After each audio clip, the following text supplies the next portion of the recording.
안녕하세요. 저희는 토란토란입니다. 저희는 우리 문양으로 마음 전달하기라는 제목으로 우리 전통문화 중에서도 전통문양을 담고하여 활동한 내용을 나눠보고자 합니다.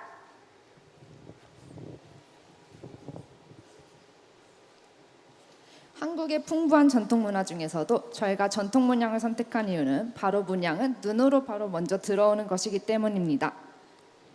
우리가 처음 만나 서로의 얼굴을 마주보고 인사를 나누는 것처럼 한국의 전통문양은 한국의 모습과 분위기를 담아 한국의 첫인상을 나타내는 얼굴이라고 할 수 있습니다. 문양은 사전적인 의미로 물건의 겉부분에 여러 가지 형상을 이룬 모양으로 설명할 수 있는데요. 문양은 점과 선 그리고 다양한 도형과 그림들이 조형 원리에 따라 아름답게 구성되어 각기 다른 개성을 가지고 만들어진 것입니다. 그리고 문양은 저렇게 떡살부터 해서 의복 그리고 건축물에까지 다양하게 쓰이고 있습니다. 하지만 문양은 단순히 눈으로 아름답게 보이는 것뿐만 아니라 아름다운 상징과 의미가 담겨 있다는 것에 의의가 있는데요. 문양은 주위 자연물과 자연현상을 모방하여 그림을 나타낸 것으로 옛사람들은 그러한 의미를 서로 전달하기 위해서 문양을 사용하였다고 합니다. 또 문양이 만들어지는 역사적 배경 그리고 문양을 사용하던 당시 사람들이 공유하던 생각을 엿볼 수 있게 해주고 또 문양에 그런 자연의 힘을 빌려서 생활 속에 필요한 다양한 희망과 바람을 넣기도 하였습니다.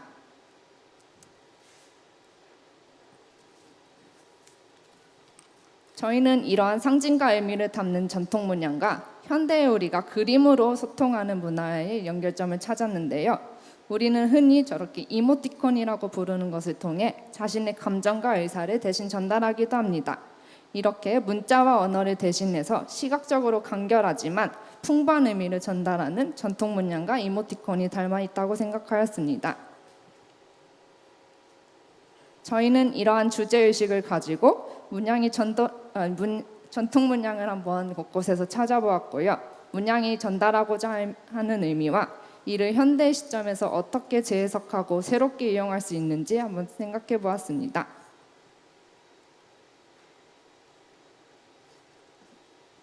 먼저 저희는 주요 문화유산 관광지인 경복궁을 방문하여 전통 문양을 찾아보았는데요. 함께 보실까요? 안녕하세요. 토란토란입니다. 오늘 우리 여기 청록궁에 있는 전통문양을 보러 왔는데 함께 떠나보시죠. 여기 큐트경 뒤야. 색깔마다 모습이 다르네. 연마다 여기까지 다른 문양이에요? 무슨 의미일까? 나 잘 모르겠어. 근데 구경해보자. 저 되게 많아.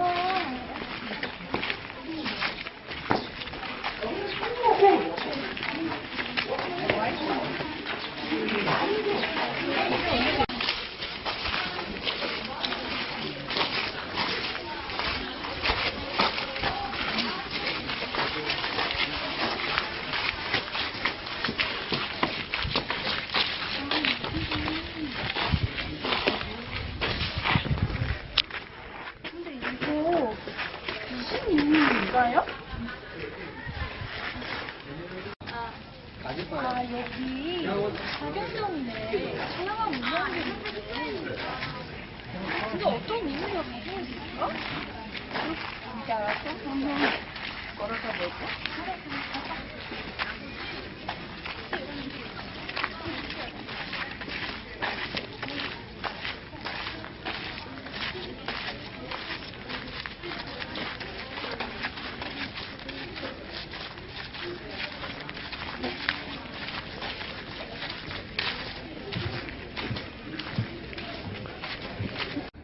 와, 정말 아름답다.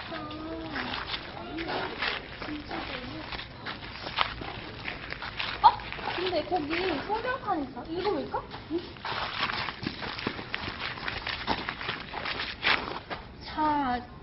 사경전 십창생 굴뚝? 근데 한국어 설명이 너무 어려울 것 같은데. 맞아, 너무 어려워. 근데 우리 나중에 그럼 문양 의미를 좀 알아보자. 끝났어요. 네, 경복궁에 다녀온 뒤 궁금했던 문양의 이름과 그 의미를 알아보았습니다. 한국문제부가 운영하는 문화포털이라는 홈페이지를 통해 문양의 의미를 알아볼 수 있었습니다. 금전전으로 올라가는 계산에서 봉황문과 영콘문을 발견하였습니다. 봉화는 왕을 상징하는 새이며 왕이 잘 다스린 나라의 대평상대와 군자의 5가지 동인 인, 의, 예, 지, 신을 의미하였습니다. 연꽃은 더러운 물에서 자라지만 아름다운 꽃을 피워내어 정결, 성결의 군자의 정빈과 고고함을 상징하였습니다.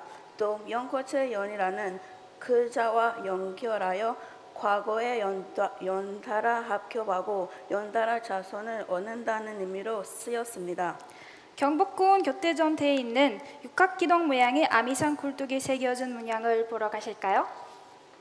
먼저 대나무문입니다. 대나무는 유연하면서 강하며 끊어지지 않은 군자의 절개를 상징합니다.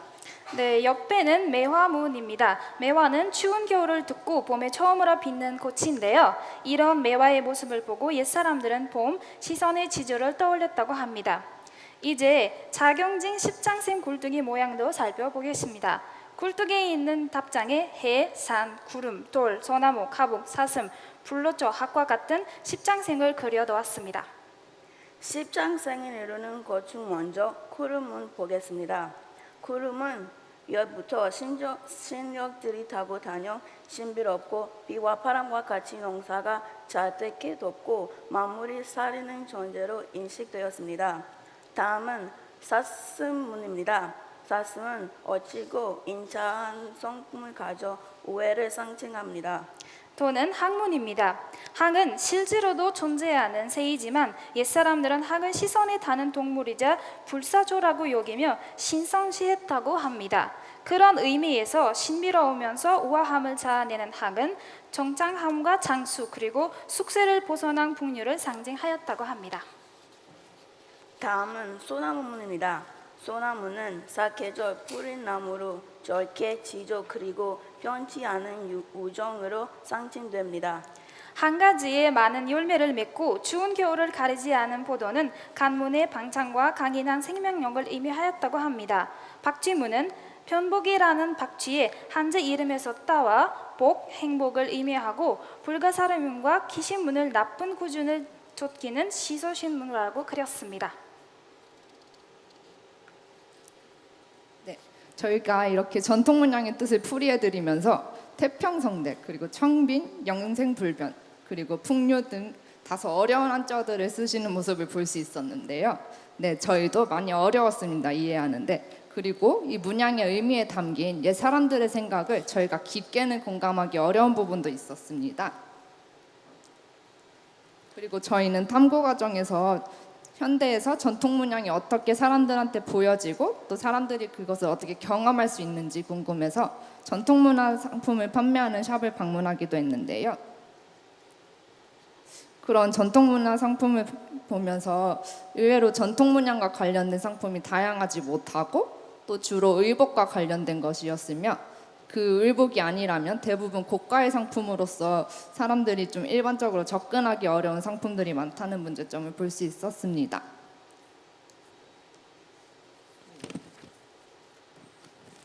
그래서 저희는 이러한 문제를 해결하는 방안으로 일단 현대를 살아가는 한국인들은 물론이고 외국인들도 문양의 의미에 친숙하게 다가가고 또 그 문양들을 보다 일상에서 만나고 경험할 수 있도록 하고 싶었습니다.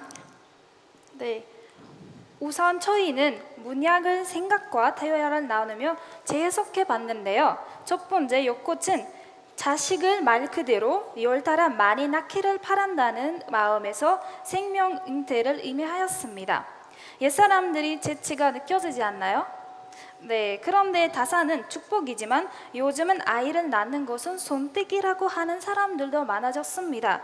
따라서 저희는 다산을 새로운 것을 만드는 의미로 확증하였습니다.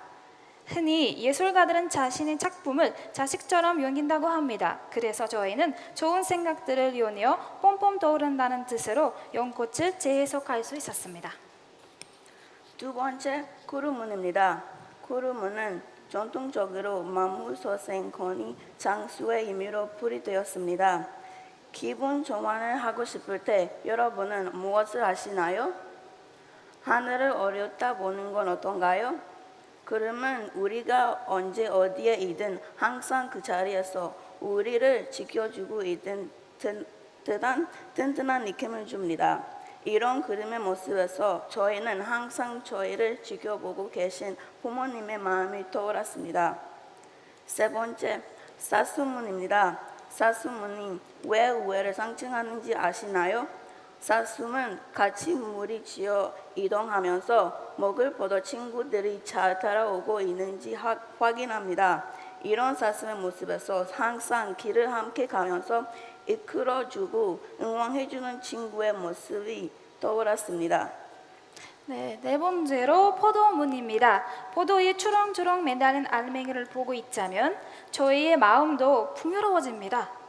풍요로운 것은 눈에 보이는 물질적인 것도 있겠지만 눈에 보이지 않더라도 우리의 삶 꽉 채우고 있는 행복과 웃음을 있습니다.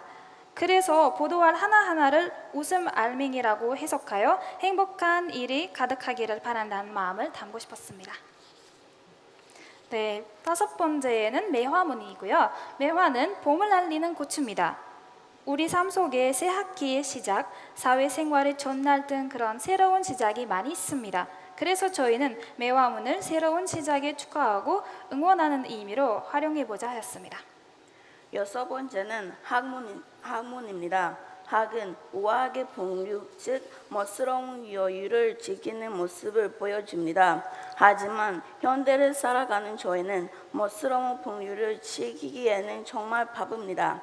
하지만 거창한 풍류 대신 일상생활 속에서의 소소하지만 확실한 행복, 소확행을 찾을 수 있습니다.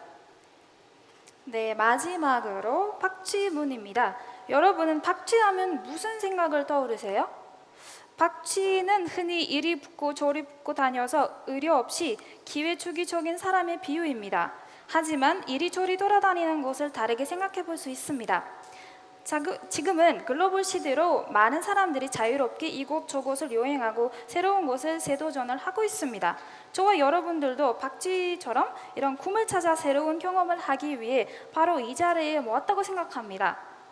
이처럼 박쥐는 주체적으로 자신에게 좋은 기회에 맞는 자리를 다니는 열정적인 존재로 볼 수 있습니다. 그래서 박쥐문에 어디에서 무엇을 하든 행복하고 건강하게 지내길 바라는 마음을 담보하면 어떨까 생각했습니다. 네, 이렇게 재해석하고 이미지 아이콘을 만들었습니다. 네, 우리의 머리 위를 따라다니며 지켜봐주는 구름문. 소소한 행복을 발견하며 매 순간을 순종하는 학문. 둥글둥글 주렁주렁 웃음이 여는 포도문.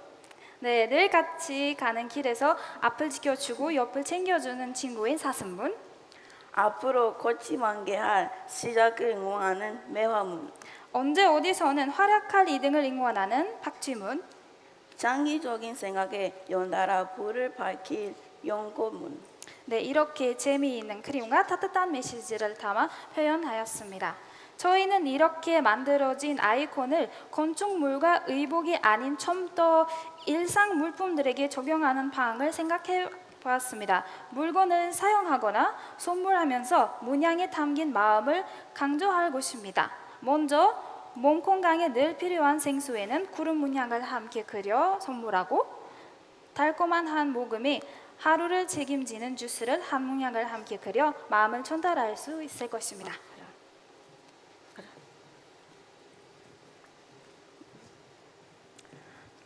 또한 우정의 의미를 담아 친구에게 사슴 문양과 함께 선물할 수 있고, 치열하게 아이디어를 내며 열심히 작업하는 친구에게 연꽃문과 함께 에너지 드링크를 권할 수 있을 것입니다. 친구야, 오늘 밤 작업도 화이팅입니다. 좋은 작품이 나올 수 있도록. 오, 고마워. 역시 너밖에 없어. 네, 그렇게 전하고자 하는 마음과 함께 할 수 있는 문양을 무궁무진하고 있습니다. 저희뿐만 아니라 이제 여러분들도 아이디어를 같이 공유할 수 있기를 바랍니다. 기대됩니다. 네, 감사합니다.